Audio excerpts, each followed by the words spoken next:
we can't be too afraid of making mistakes because it's really difficult to learn and be able to have a spontaneous relationship with a client.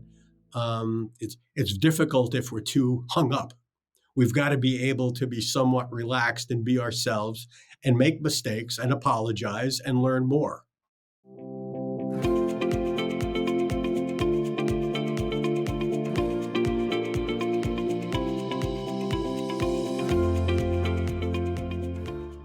Okay, Lou, welcome to the show. To get started, could you maybe tell us about why you initially decided to become a therapist? Um, Probably pretty much the same as most other people. We're concerned that we're crazy. We have emotions that we can't control. We have weird relationships and dysfunctional families. And so my hope was that I could figure it out and maybe have a good life if I could understand what was going on with me and the people around me. That's a good reason, I suppose. Now, can you tell me about your experiences learning from Carl Rogers in the 1970s and how these impacted you? Sure. I mean, I think the before I was involved in that stage of my training, and actually that was my first real encounter with real psychotherapy training. And I think that I had been sort of more influenced by the human potential movement of the 60s and early 70s. And so I think I was a bit of, what was I? I don't know what it is. It's sort of like I think I fell into the realm of the kind of narcissistic cult leader who wanted to change people's minds and make them happy and help them have insights and all of that stuff. And I was never really quite comfortable with it, even though that was the model I was presented with and it fit my defenses. On the other hand, it didn't really fit. It felt deeply wrong. I didn't know why at the time. I just had the intuition that therapy as therapist as warrior was not quite where I wanted to go. Interesting. And how long before that therapist as warrior part of you went away? Does it still remain, or how long before that sort of faded into the background? I think it shifted. I think therapist as warrior that went away probably over a few years. Didn't take that long. I think where I've remained a warrior, I've sort of channeled that part of me into more of the sort of the scientific, intellectual, academic aspects of psychotherapy. And so the fights I have now are not with clients; they're more with other therapists who think they know everything because they've done a training in EMDR or something like that. So it's been put to good use then. So can you tell me about the importance of therapy as something that you do with someone as opposed to something you do to someone? All right. Well, I think going back to that's a great question. Connecting my experience with Rogers was that he was the first person I had met that really engaged with clients as a human being, and you just got the sense of his presence and his vulnerability, his availability, and I guess I had these two reactions. One was this very isn't this attitude isn't necessarily sort of satisfying my grandiosity. On the other hand, I see that this is exactly what I need in order. Like I don't need someone else to give me a new language so I can reinforce my defenses with it. I really need to have somebody who is kind of the human I always needed in my life, who knew how to listen and could think and could give me valuable input. So I think that that was sort of the origin of that sense that I have of that.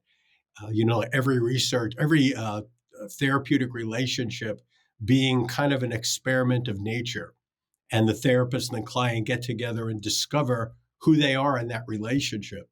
And hopefully, the therapist has something to add, something additional that will allow the relationship to be nurturing to the client. But very often, the relationships are nurturing to the therapist as well. So it's a mutual process, even though the relationship is somewhat non-reciprocal. The process is a life experience for both therapist and client. So even though it wasn't what you were hoping to, I suppose, find whenever you're in the early stages of learning about therapy, whenever you were quite had this therapist as warrior mindset, part of you maybe on an unconscious level recognized that this would be good for you, or that this would be good for your development. Like, is that fair to say? Yeah, I had the intuition that it was important for me. I didn't understand why because I didn't know enough yet intellectually to really make a case for it. But like I was too like most people in their 20s. I was soaking in my defenses, and so there were things that I needed to face that I was afraid to face, but intuitively I kind of knew that I was keeping important work at bay, and so that was a big part of it for me. Interesting. Okay, so if you had a time machine, Lou, and you could go back to before you trained, knowing what you now know, and your aim was to be the best therapist that you could be, how would you approach your education and your training?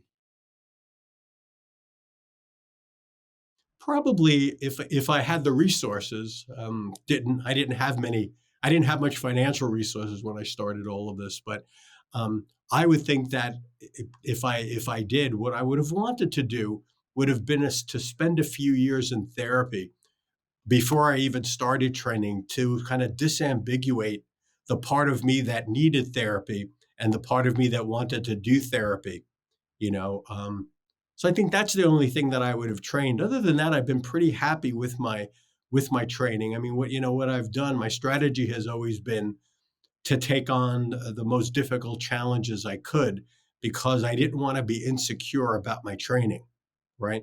I may not I realize I'm probably wrong as much as I am right and I make a lot of mistakes, but I didn't want to be insecure about the quality of my training. So I think both the psychotherapy training over many years and also all of, the even writing books, I think for me is part of my education. It's always pushing myself to learn more and to risk going out on a limb, developing theories and, sort of risking also the feedback that people give you because no matter what you do, everyone has something to say about it. And you've got to be willing, you've got to sort of have the ego strength to tolerate feedback. Interesting. So your basic mindset was always seeking out the most difficult training or challenge or task that you could do. And then because you sort of took that on, it meant you were more secure about your own education and your ability to contribute and help others. Well, I think I was more secure about my training. The question of whether my training, getting the best training is one thing. Whether the training is actually any good or applicable is another thing. Because you can get really great training in something that doesn't apply to different situations. But sometimes if you're a hammer, everything looks like a nail. So I see people who are, very well trained in one specific field, and they just assume that that's going to work for any client. And having been trained in psychodynamic theory and CBT, family systems, and a variety EMDR and a variety of other uh, styles of therapy, it was clear to me that every perspective misses a whole bunch of other information, right? In other words, how the framework with which you approach the psychotherapy creates a foundation and gives you a structure, but it also omits and limits a whole bunch of things that need to be considered. So I never wanted to become a devotee in a cult. But even though all of, the going through school, all of my teachers wanted to indoctrinate me and create a mini them. Um, but I resisted that. I think one of the lures of neuroscience for me was that we all have a brain, and the principles of how the brain work is common across any sort of conceptual created fictional, whatever fiction a psychotherapist makes about the unconscious, the brain is still there. So the principles of plasticity and neural dynamics and integration, no matter what perspective you work from, those are the things you have to influence. So if you start from there and work your way up conceptually, to different theories, I just felt more confident in being able to synthesize these different perspectives that I had been learning. That makes a lot of sense. Now, I've heard you say elsewhere that the simplest things are the deepest things. I think it's like a Buddhist quote or something. What would you say are the non-negotiable foundational elements that every therapist should be learning early on? Like the real important stuff. Yeah. Well, I would say that the number one thing is probably has to do with transference and countertransference. And that has to, and I think what I hear in schools is, or what I hear from students taking classes is that they're being told that countertransference is bad. And so they trying to do therapy without countertransference, which is essentially impossible. So they're being taught to engage in a behavior that they can't possibly succeed in. Right. So I think I would say one of the non-negotiables is realizing that you're creating the experience of the therapy along with your patient. You know, your patients are not samples in some kind of a petri dish that you're keeping alive artificially, right? They're full people with full lives, and when you get to as you're getting to know them, as you're developing a relationship, that relationship is full of your projections, right? And just like when you date someone, you go out on a first date. After that first date, if you had a good time, your brain goes crazy, projecting into the future and who they are and all of that. And then when you're getting to know someone, you learn who they really are as opposed to who you thought they were, right? And that's just a basic principle of the way our brains and our minds organize reality. It goes back to Freud's projective hypothesis. You know, like nature abhors a vacuum. Human beings abhor, ignorance, and it makes them anxious. And so what we do is we develop all sorts of ideas about people, even before we meet them. And I think a lot of the process of therapy as a therapist is being smart enough to realize that and slowly deconstruct what your projections create so that you can get to know the person you're sitting across from. Because the better you know them, I think the better able you are to help them. Very interesting. What are some of the biggest mistakes you made early on in your career that would be wise for beginning therapists now to avoid? Or if none come to mind, common mistakes you see in the people that you teach or supervise when they're getting started in their careers? God, so many mistakes. I mean, the making of a therapist, that book that I wrote is chock full of the mistakes that I've made. Um, I mean, I think one of the first one that comes to mind is the kind of Eurocentric arrogance we have about how our ideas and our methods and techniques are applicable to other cultures. And as time has gone on, I've gotten more and more clear about how Eurocentric psychotherapy is, and our notion of individuality and authenticity and separateness and all of those ideas are so culturally relative, and they're really the sort of the soup in which psychotherapy developed. And so I think one of the mistakes I made often at the beginning was projecting my values onto other people and not putting the time in to learn more about their values, and then in a sense questioning myself about whether what I was doing was actually helpful or made sense to who they are. Right. I think also too at the beginning, I thought I could know culture. I would take these cultural seminars but I ended up just learning a lot of stereotypes for people that defy stereotypes. So what I've learned is that you have some demographic information about someone, but people are so damn heterogeneous that no matter what information you have, it can trigger all sorts of associations in our minds that are irrelevant. And so I kind of gave up trying to understand culture because it's too heterogeneous. And I just try to understand individuals. And that seems to have served me pretty well in my career. People seem to appreciate the fact that I don't assume that they do anything because they're a certain gender or color or race or nationality. It's like, teach me who you are. Share yourself with me and let me learn as much as I can about you. And very tentatively, then will I add my 2 cents once I feel like I have some comfort in even having the beginning grasps of who you are. Sounds almost like a beginner's mindset. Every time you meet, you're working with a client in therapy, you've kind of got that blank slate almost. That's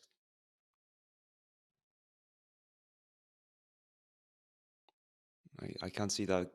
I can't see anybody going too far wrong with that approach. Now, I've heard like quite a few of my friends are therapists, and I've heard it can be quite an isolating profession. How can someone avoid isolation as a therapist? It's really hard. It's hard, especially if you only do private practice. Um, I would say the best, of course, you have to keep investing in your own personal life. The problem is, I mean, I had, there were years where I worked so hard and spent all day with people. The last thing I wanted to do was socialize, right? So I think there's doing full time psychotherapy isn't really that viable if you want to have a real life. Okay, and so I think I always suggest everyone consider figuring out 2 or 3 different types of jobs, right, including psychotherapy, but being able maybe to work in community centers or in a clinic, or working in places where you're engaged with other people, and where also you can develop relationships that aren't necessarily unilateral. That is sounds like there's a lot of wisdom in that. Now, you mentioned earlier that if you were going back to before you began, what you would do differently is that you would spend more time in therapy yourself before you started training. Can you tell me about the importance of therapists being in therapy themselves and why this is so vital? Well, the fact that you have to ask that question, right, is it really shows where the field has gone. Because at the beginning, the assumption was there was no way you could do therapy if you hadn't been in therapy for 5 or 6 years, right? And as more and more places began to sell degrees, with very little quality control, um, they stopped expecting people to be in therapy because they would lose tuition dollars that way. And so the requirements for getting into a program, graduating from the program, getting licensed, all of those things have been eroded, over the past, at least during my career, over the past 40 years. It used to be hard to get into a program to study psychotherapy, and now as long as your check doesn't bounce, you can find a program for yourself. And so psychotherapy really it's probably the primary learning experience in being a therapist. In other words, it's in observing a therapist doing their work, but also observing the internal sort of changes and the morphing and the evolution and development and all of those things inside of yourself, where you can really learn from the inside out the process of going through that very uh, complex sort of rewiring process. And so you can read about it in books, but reading about a lot of things in books isn't the same as experiencing it. And so I would say, I mean, I really don't consider people therapists if they haven't been through therapy. I mean, they're students, right? You've taken courses in therapy, you might have done some therapy, but you're flying on instruments in the fog if you haven't been in therapy yourself. That makes a lot of sense. Um, I've heard you say elsewhere that therapists are often the hardest clients to treat. Why do you think that is? Well, primarily because as children, people that tend to want to grow up to be therapists are the person that are the is the person in their family that doesn't usually get the care they need. So they convert their personality and their sense of identity, not from being someone who has a reciprocal relationship, but someone who takes care of a parent with an addiction or a problem or some psychological stress, or often many people in my class consistently, they'll have a sibling with a mental disorder or a physical problem. And so very early on in life, I think therapists learn that help is not for them. Help is for other people, and their job is to provide it. But most of the therapists I know are deeply pessimistic about the value of therapy, which is one of the reasons why going through it and having a positive experience will allow you to have a different stance towards therapy. The problem is lots of therapists, especially in school, when they're in school, they can't afford to see an experienced therapist. So they go to someone, that's just learning how to practice, and then they end up having a boyfriend or a girlfriend, that they pay to talk to, but they think they've had the experience of therapy, but they really haven't. I mean, experience matters in psychotherapy.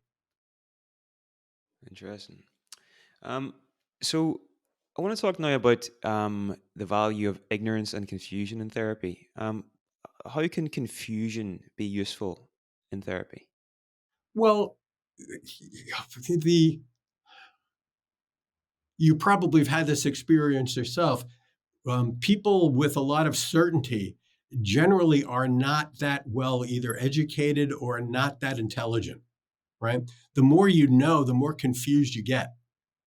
And I think what happens in therapy, especially with young therapists, is that you feel incredibly insecure about doing this thing that you take seriously and feel is important.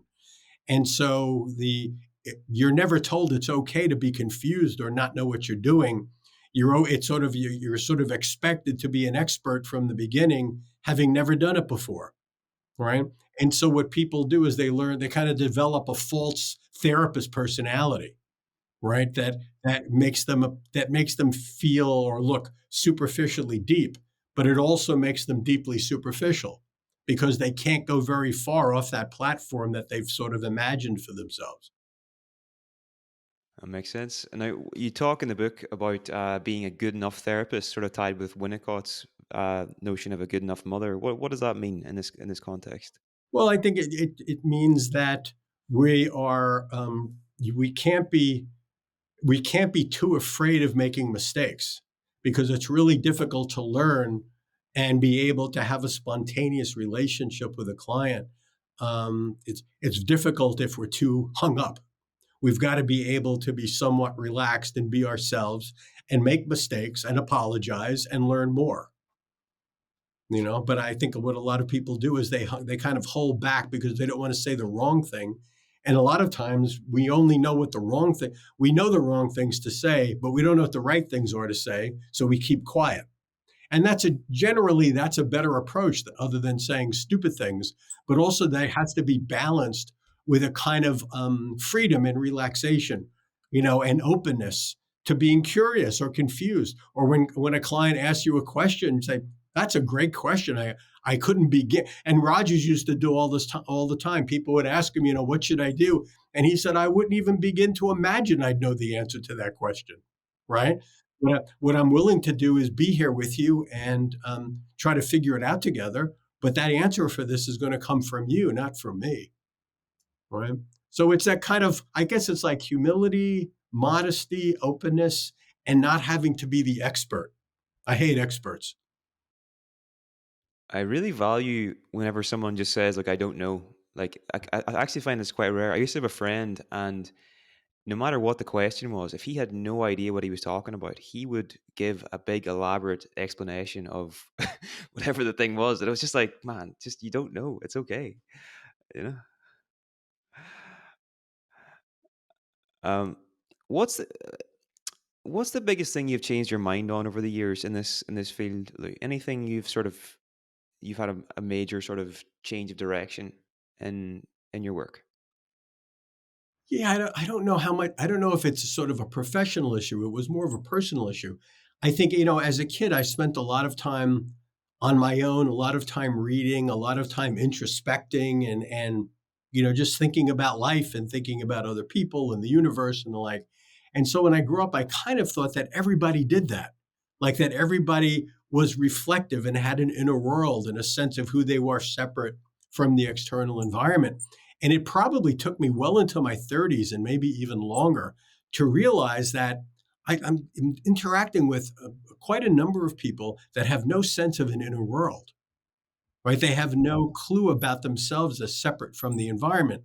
Part of that is cultural. Like I said, because I did a lot of martial arts, I spent a lot of time with people from Japan specifically, and now I have every year scores of students from China and Korea.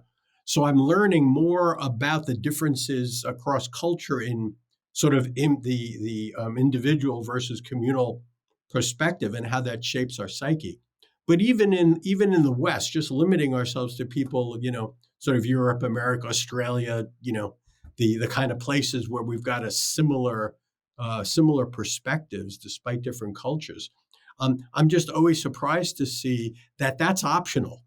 In other words, like people can grow up and they can be quite successful and do quite well without an inner world. And it's, so they come into therapy, and then I have to kind of learn, well, what am I working with and how can I work with them? Do I need to be simply or strictly behavioral or strictly cognitive or, what's their, I wouldn't say that it's a love language, but, what language are they dealing, or do they interpret the world through? And so that was something I would say that's considerably different now for me than early on.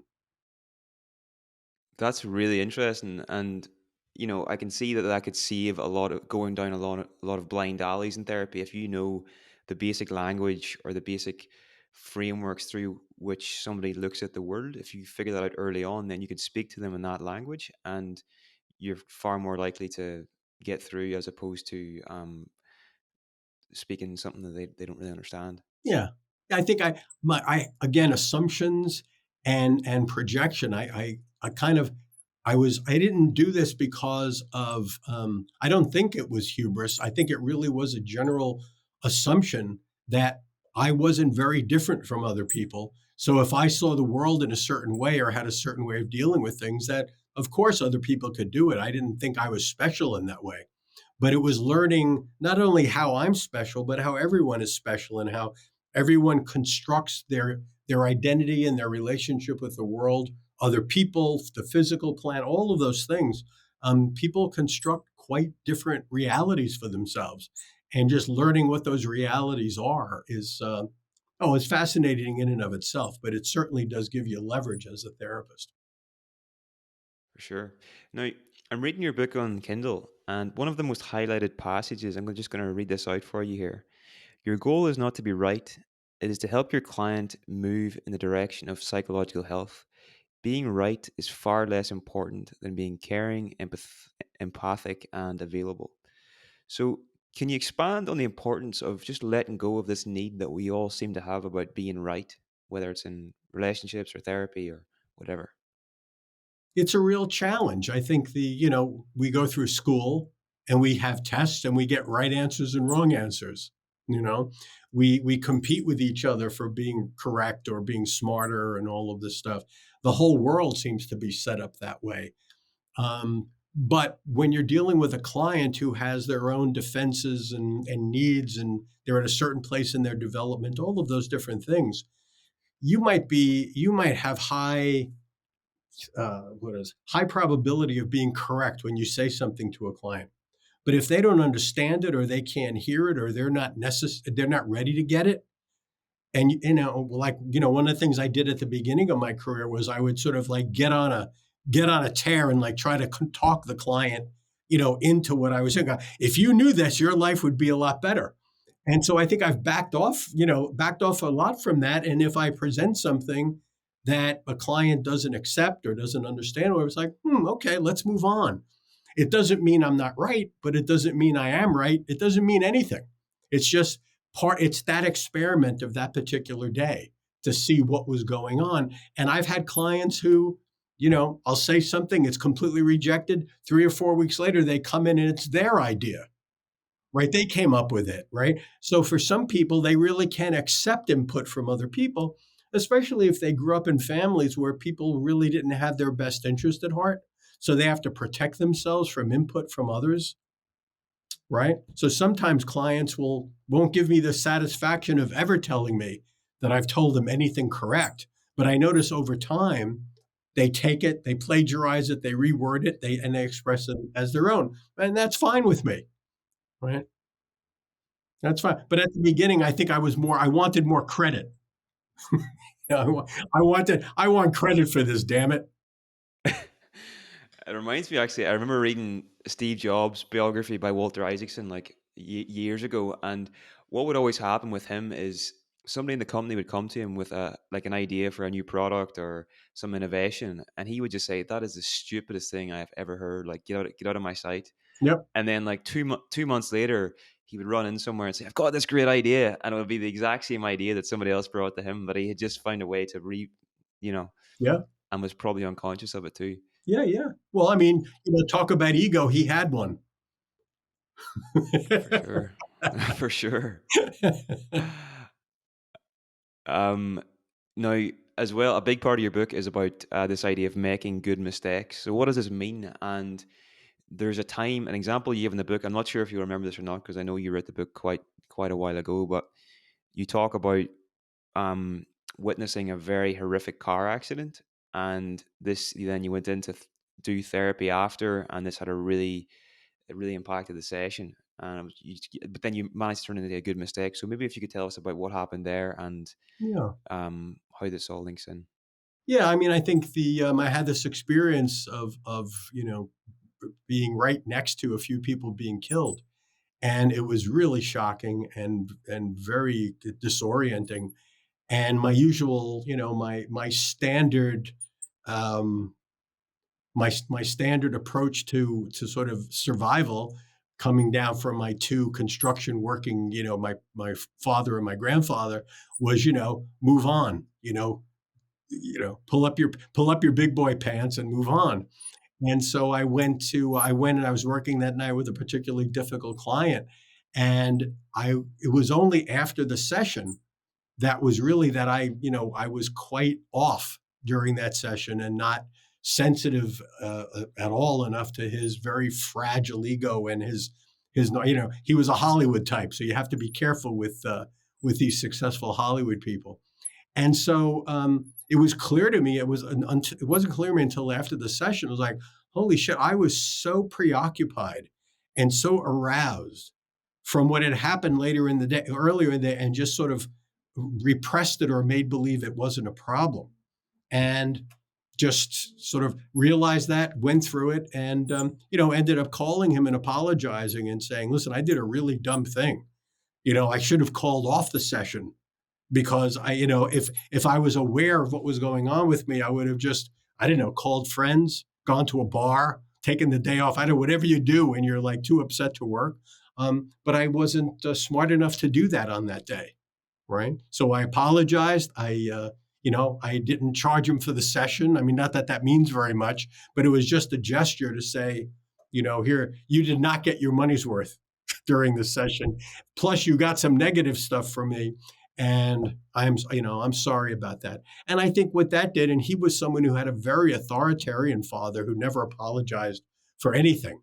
And so that moved us to another level. The bad session was more of a blip on his radar, but my apology meant so much more to him, right? And that deepened our relationship in a way that was more important. And so when I talk about making good mistakes, that's what I mean. It's like we're inevitably going to make mistakes. We're human. We've got lots of things going on. We get sick. We get tired. We have children. They keep us up all night. There's all kinds of things that happen in life. So we're not always on our game. But if you're not on your game, or if you're on your game and you just make a mistake, the ability to figure out how that mistake fits into the defenses and the psyche of your client, and then how can you use that mistake to move towards repair, right? When you think about the attachment theorists, they have a nice model. It's like the way we learn to be secure in relationships is being regulated, dysregulated, and then re-regulated, right? So we go from being connected, disconnected, and reconnected. And so therapy needs to have the space for that. It isn't all about, oh, you're the best therapist in the world. Oh, you're my favorite client. Oh, good. You've got to have ruptures and you have to have negative interactions too, Because like Wilhelm Reich said, beneath every positive transference lurks a negative one. We don't build defenses because we have good experiences. We build defenses because we've been hurt or, in some way. I think it's incredibly valuable, not even just in therapeutic relationships, but just in human relationships in general. Like if you are in a relationship with someone and there's a rupture, like just figuring out what your responsibility is in the whatever caused that and then communicating that to the other person can, I think it can just really, really strengthen relationships. It happened to me with a friend recently. Like I won't get into details, but we fell out, and I just was like, right, I really messed up here, and I apologize, and all the rest. And then she was telling me like a couple of weeks after, she was like crying. She's like, look, no one's ever done that for me before. Like that was really, that really moved me. Like she really appreciated it. So I just think there's a lot of value in it, and those rupture and repairs, and Well, but isn't it crazy? I mean, we all screw up every day. And the fact that the apologizing is such a unique and memorable experience is really unfortunate. for sure, for sure. No one likes to do it. It's not. We've got like a resistance against doing it. Yeah. So another really big concept in the book is this idea of shuttling. And what is shuttling, and why is this so effective? I think and for me, the at the beginning, psychotherapy was such an intellectual academic. It was kind of like a research project. Every session, every client, was all of that. And I think that when you're in your own head, you're kind of separate from the client and you're also separate from your body. And so one of my therapists years ago used that word, and I picked up on it and used it ever since. And it really, shuttling is remembering when you're thinking to check in with your body to see what you're feeling and what's going on inside of you, right? So as to stay light on your feet. You think like a footballer. A footballer that's flat-footed is probably not going to be very good, at the sport. So you have to be on your toes. Whenever you're up, you have to remember to go down, and vice versa. So that kind of there's sort of a mind-body integration that can occur that way. And then the other form of shuttling is horizontal, right? It's to your client and back. So taking time during the session to get out of your own head and just imagine hypothetically what it would be like to be your client sitting across from you sharing these things, and what sorts of reactions, what kind of feelings you might have, would be going on in your body if you were them, and also what types of things might be helpful to hear and what things might not be helpful to hear. So it really is sort of just a consciousness expansion exercise, right? To get us out of our heads and out of our bodies or perspectives so that we can include these other aspects of our experience. So a client will communicate something to you that on the surface level might sound, okay, but then you'll check in with your body, and I think you say something about your chest or your stomach, or it's a region, and then you'll maybe feel a sensation or an image will come to mind or whatever that really just doesn't add up with what they're saying, and then you'll communicate that back to them, and then something entirely new will emerge where they'll say, well, actually, I'm actually feeling this here, and that was a Yeah, bit of a front or whatever. right. Yeah. Sometimes it's them, sometimes it's me. I never know. Right. I might check in and I might say, "Oh God, I feel hungry." Or I'll check in with my client. Oh, they're hungry. Are they hungry or am I hungry? I don't know. It's a hypothesis, right? Might look at a client and say, oh my God, I get so much sadness. I'm getting all of this feeling of sadness from them. But are they sad or am I sad? So I think going back to your question about therapy, one of the reasons why personal therapy is so incredibly important is that it helps you to sort of explore the topography of your inner world so that you get a better sense of the types of things you're aware of and you're not aware of, right? Like one of the things I learned early on is that when I'm trying to cheer someone up, it means that I'm frightened.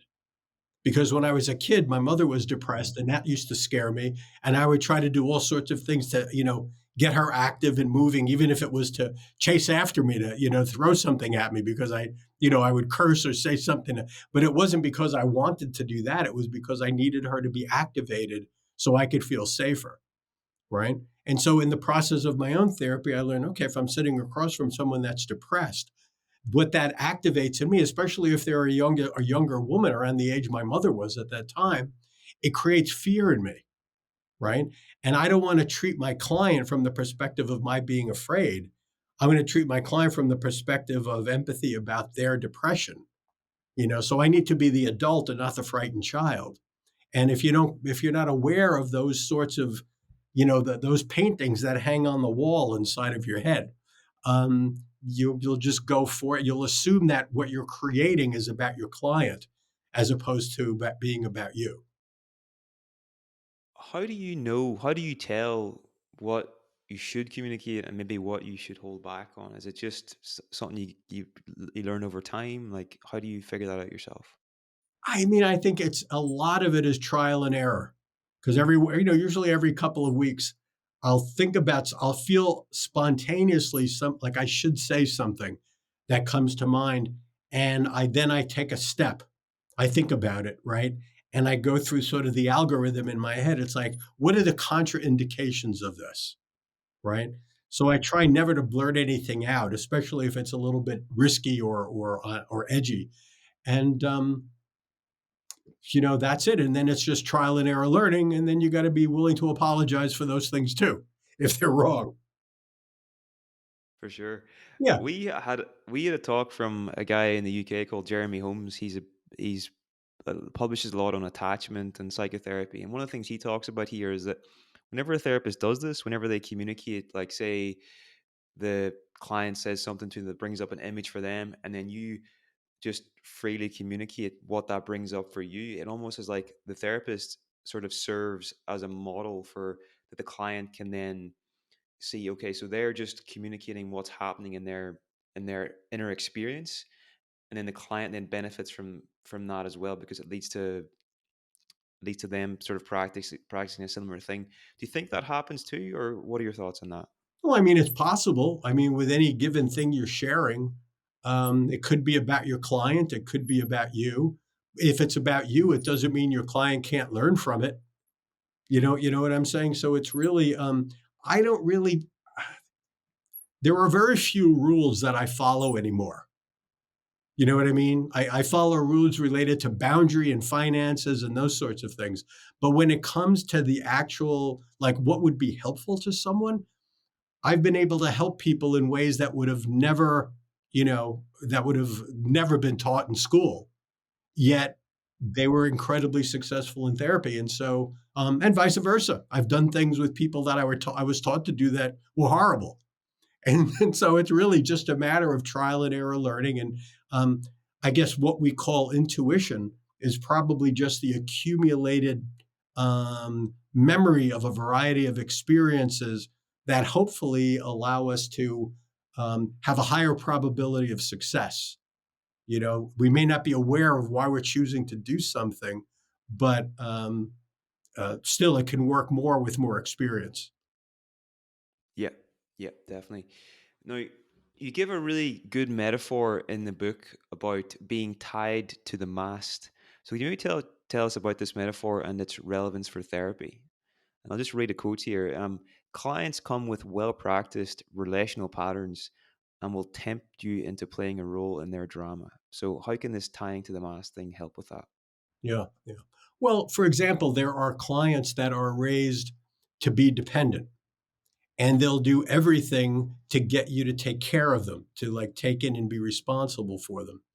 And I've got a very strong urge to take care of things. I don't let puppies run away.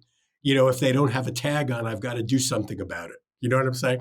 It's like I'm not indifferent. So if somebody's in trouble or distressed, I'm on the case. That's my that's probably similar to you. It's hard for you to let something bad happen and not feel like you have some responsibility for it. So for me, I have to tie myself to the mast so that I don't try to rescue someone or save them. Right. So I've got all those impulses to do it, but it's better for the client if I don't. And I use that metaphor from Ulysses, going past the islands of the sirens. And that those sirens have a strong call and the flesh is weak. So tie me to the mast as we go by that island. Yeah, a lot of wisdom in that.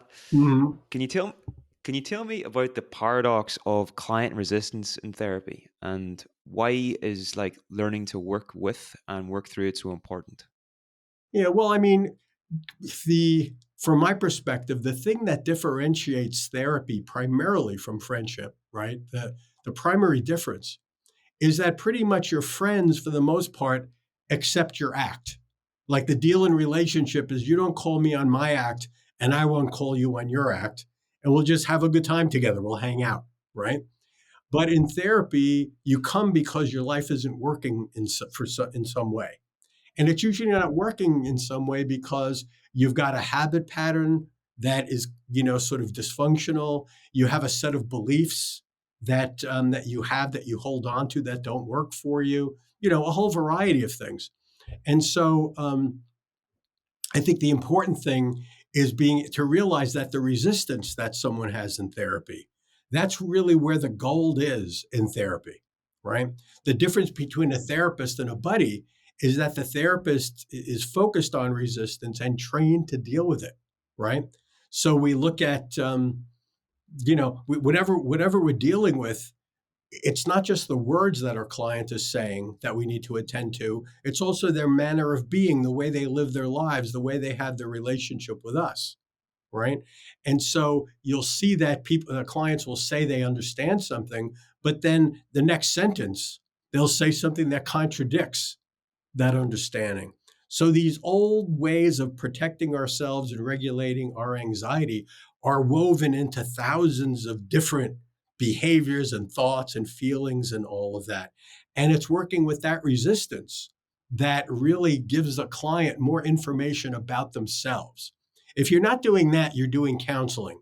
Counseling is where you give people information so they can make better decisions. Therapy should be something where you're helping people to learn more about themselves so they can make better decisions on their own. Right. Interesting. Now, I've recently started therapy myself, and when you're starting off, it's scary. It's scary when you're starting therapy. And what advice do you have for therapists to sort of help clients ease into the process and maybe take down some of their defense, not take down their defenses, but maybe lower their defenses slightly? Well, yeah, I mean, I think again, the way I do that is presenting myself as another human being, doing my best to try to make it through the day. Right. And I've had a lot of struggles. I've failed a lot. I've made a lot of mistakes. I've done some things that were good. Um, and share that I've got lots of ideas and suggestions and all sorts of ways of working. I never know if I'm right. We have to decide together whether something that I say hits you in a way that makes sense that you can work with. So you don't have to worry about being a good client. You can't help but be a good client. You just have to relax and be yourself. And it's my job and then our job to take whatever you bring in and see if we can learn anything from it. For sure. And how would you confront a client? Like, say they've got defenses up. How might you go about confronting them? And in the book, again, another metaphor is Aikido. You talk about how Aikido is a good sort of metaphor for this. Yeah. Yeah. Well, there are so many different defenses. It's hard to give a particular answer, about defenses in general.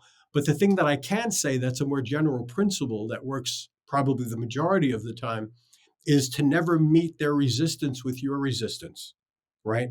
To accept whatever defenses they have, because most people's defenses were born during childhood and they were created for survival purposes. So people need those defenses, or at least they needed them. Usually the problem is, we grow up in one type of family, and then we go out into a world and the conditions are different, the people are different, what we want is different. But the problem is unconsciously we're still dealing with these old thought and behavioral and emotional patterns. So what we try to do in a sense unconsciously is recreate the relationships we're trying to avoid in the new relationships we develop. So people discover that they're in patterns of relationships, and usually people say, "My God, I had a woman come and say, God, the last 5 guys I've dated have just been horrible." And I woke up the other day and I realized the common element is me. right? And so then, so you go from a position of projecting to a position of openness and consideration. Well, am I doing anything to contribute to this? How am I selecting? How am I interacting? What are the things that I'm doing that's shaping someone else's behavior? So again, the client's job is to come in and seduce you into their family. And I don't mean that sexually. I just mean to get you to play the role, if it's a parent or a sibling or whatever it is. And then your job is to not comply, right? Their defenses are going to include getting you to move to a position that's comfortable for them. I've had clients come in during the first section and, after half an hour and ask me, well, when are we having sex? And I say, well, that's not on the agenda. But, what makes you ask that question? And they said, well, I've had sex with all my clients so far. I mean, therapists so far. Right. So again, and usually those people were sexually abused as kids. And so you create these survival patterns and ways of being, and you have the unconscious assumption that's what you need to keep doing. And so our job, I think, as therapists is really to disappoint that manipulation, that unconscious manipulation, and give them a different experience. So if they're dependent, don't start taking care of them, right? If they don't expect to be if they don't expect to be taken care of, go out of your way to signal warmth and to maybe text them between sessions and check in and see how they're doing, right? You want to really disappoint their expectations and defenses so you can establish a different relationship with them.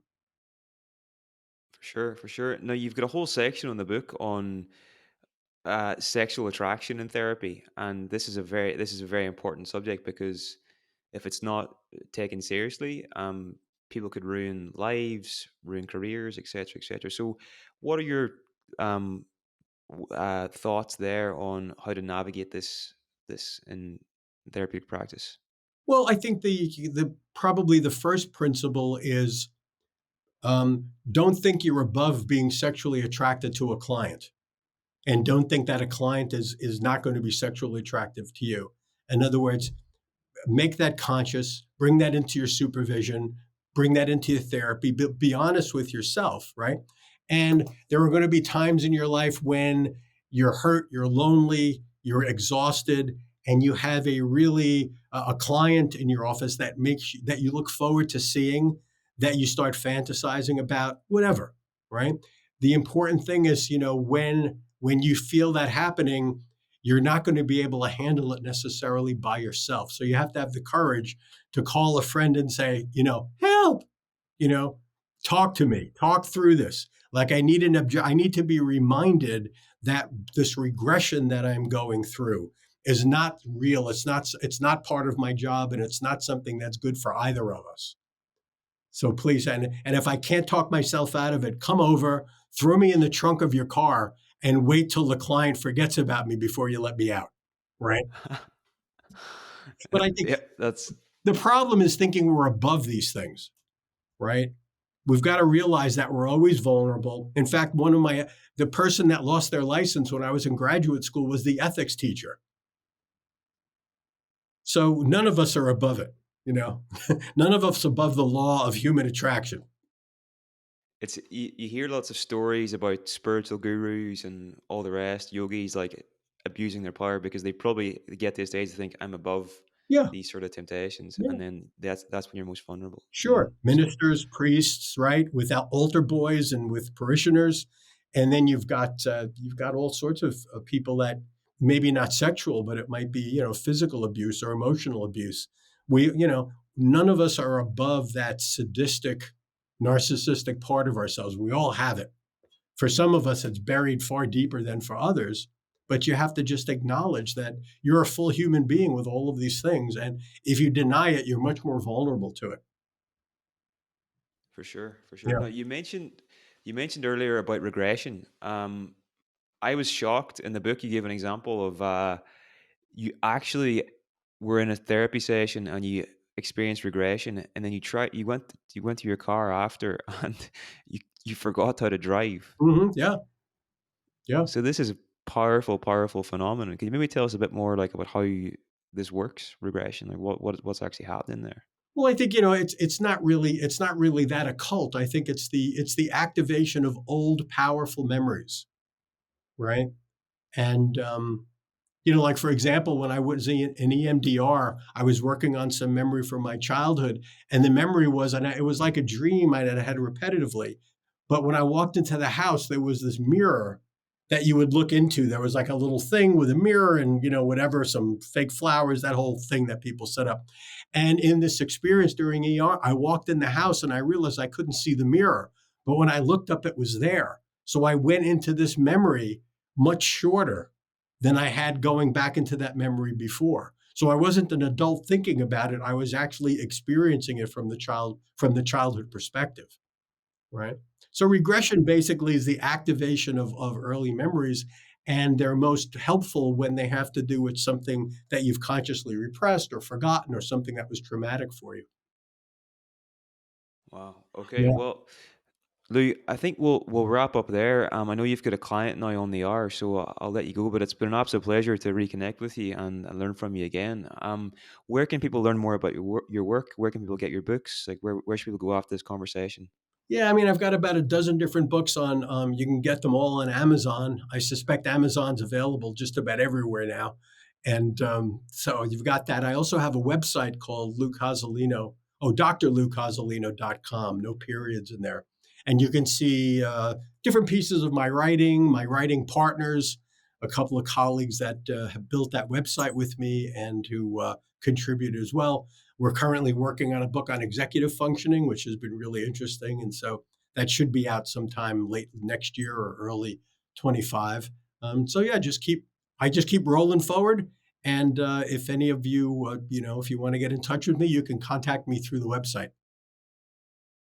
Brilliant. Okay, Lou, thank you very much, and I want to wish you all the best going forward with all the work that you're doing. Same to you. You take care.